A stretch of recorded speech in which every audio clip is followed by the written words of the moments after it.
You know, I'm gonna find my fish right here with these two screens in front of me instead of trying to fish all the way around this point. And you can see right there, I've got a fish and another fish. So a couple idles over this thing, I can say, hey, this point's definitely worth fishing.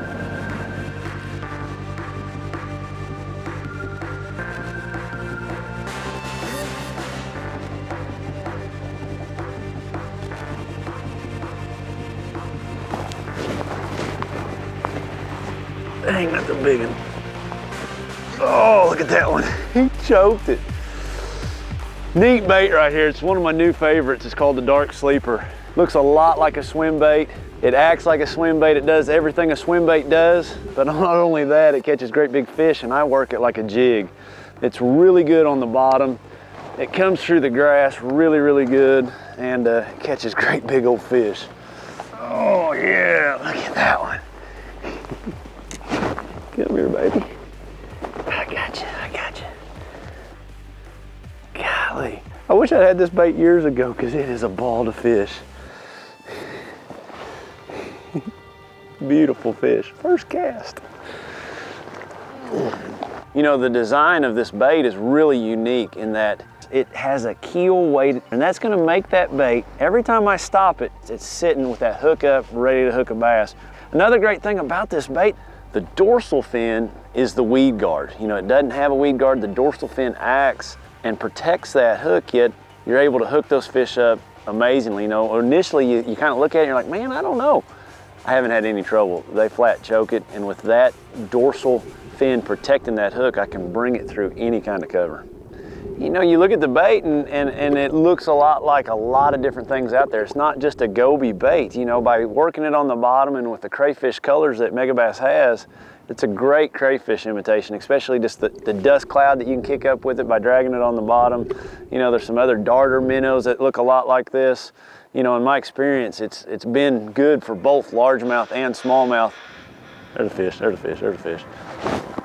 Oh yeah, it's coming up. What do I got? Man, that's a fun bite. Big old largemouth.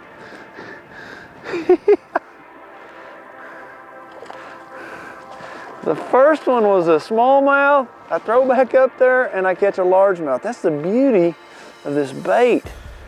You can catch both species on it. Golly. It's a fat one.